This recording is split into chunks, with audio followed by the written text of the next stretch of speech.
Hola a todos, aquí os dejo por loquendo mis apuntes de historia de España de segundo de bachillerato. Tema 2.1 El proceso de hominización en la península ibérica.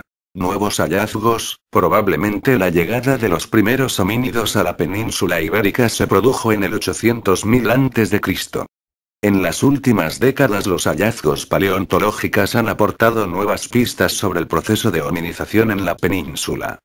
Se han encontrado restos óseos del género Homo en yacimientos arqueológicos como el de Orce, en Granada, en Murcia, pero la más importante es el de la Gran Doma de Atapuerca en Burgos. Los restos fósiles hallados próximos a la Gran Dolina pertenecen a cráneos y mandíbulas de 6 individuos datados en unos 800.000 años con características antropomórficas distintas a otros fósiles encontrados hoy en día en el resto de Europa. A esta especie se le ha dado el nombre de Homo antecesor. Además, en la cima de los huesos aparecieron restos de unos 300.000 años del Homo heidelbergensis, antecesor del Homo neanderthalensis. Tema 2.2. Los pueblos prerromanos, colonizaciones históricas. Fenicios, griegos, cartaginenses, las colonizaciones entre el siglo VIII y VI a.C. penetraron en la península ibérica los pueblos colonizadores.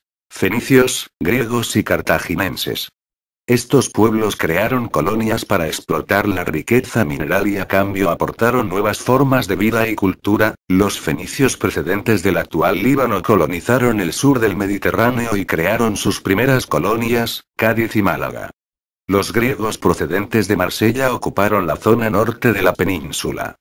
Sus colonias más importantes fueron Ampurias y Rodas. Durante el primer milenio a.C. hasta el año 300 a.C. fue un mosaico de pueblos que podemos dividir en celtas e íberos. Los pueblos celtas eran de origen indoeuropeo, en el norte convivían con galaicos, vascos, cántabros etc. En el centro y oeste, vetones, carpetanos, luxitanos etc. Y en otras zonas de la meseta se mezclaron con los íberos y surgieron los celtíberos. Estos pueblos estaban menos desarrollados que los íberos, no tenían escritura, eran ganaderos y vivían en colinas amuralladas y practicaban incineraciones llamadas campos de urnas. Estos pueblos fueron hostiles a la penetración cultural extranjera, Numancia. Los íberos, Levante y Sur, entre ellos hay que citar a los tartesos, que no quedan muchas referencias históricas por un yacimiento llamado el Tesoro de Carambolo. Los íberos era un pueblo más avanzado que los celtas. Estaban en contacto con griegos y fenicios, tenían una economía agropecuaria y una influencia cultural que se manifiesta en obras como La Dama de Elche. Los cartaginenses procedían de la colonia fenicia de Cartago, en el norte de África, en torno al siglo VI a.C. fundaron Cartago Nova, actual Cartagena, y entraron en conflicto con los romanos, en las guerras púnicas. Tema 2.3. Conquista y romanización.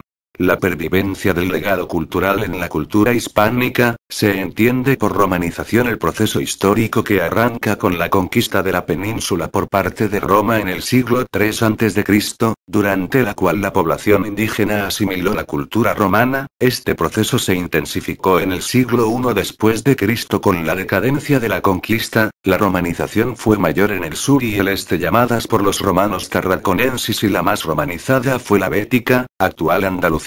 El centro difusor fue las ciudades, los romanos fundaron nuevas ciudades, Zaragoza, Tarragona etc., con una organización territorial de calzadas y obras públicas, como puentes y acueductos. Los romanos controlaron el territorio con el fin de explotarlo económicamente, crearon una moneda única, el denario. La romanización comenzó así con las élites locales, pero en el año 212 con el edicto de Calacala se concedió la ciudadanía romana a toda Hispania. Las huellas de la romanización han pervivido hasta nuestros días, las lenguas indígenas desaparecieron, salvo el euskera, y se hablaron las lenguas romances. El derecho romano se ha mantenido vigente hasta hoy. En la religión, las divinidades romanas fueron sustituidas poco a poco por el cristianismo, que penetra desde el siglo II y pasa de ser perseguida a ser oficial y ser tolerada en el 312 con el Edicto de Milán. La cultura se difundió en todos sus aspectos y destacan las figuras hispánicas de Adriano, Trajano y Arioso que fueron emperadores, también destaca el filósofo Séneca. Tema 2.4. Las invasiones bárbaras. El reino visigodo. Instituciones y cultura. Desde el siglo IV empezaron a penetrar en la península diversos pueblos bárbaros, suevos, vándalos, álamos, de forma violenta. A principios del siglo V los visigodos entran en la península como aliados de Roma para controlar a los bárbaros. Tras la caída del Imperio Romano crean el Reino de Toledo, que es la primera forma de organización política en la península con carácter unitario. Leovigildo consigue la unificación política en el siglo VI. Las principales instituciones fueron la monarquía. La máxima autoridad, de carácter electivo, un poder legislativo, provocó guerras civiles. Oficium palatino. Formado por condes de la administración local. Concilios de Toledo, año 589. Situados en la capital Toledo, era una institución de la monarquía, cobró importancia desde la conversión de Recaredo al catolicismo, conversión que pretendía la unificación religiosa, tenían carácter legislativo. Duques. Mandos militares. A mediados del siglo VII Recesvinto con el Liber Judiciorum, libro de los jueces, se unificó jurídicamente las leyes visigodas y romanas. En cuanto a la cultura, se desarrolló una escuela de Sevilla con figuras como San Leandro. En el arte cabe destacar el arte visigodo con carácter prerrománico y cuyo carácter más original fue el arco de herradura, adoptado por los musulmanes.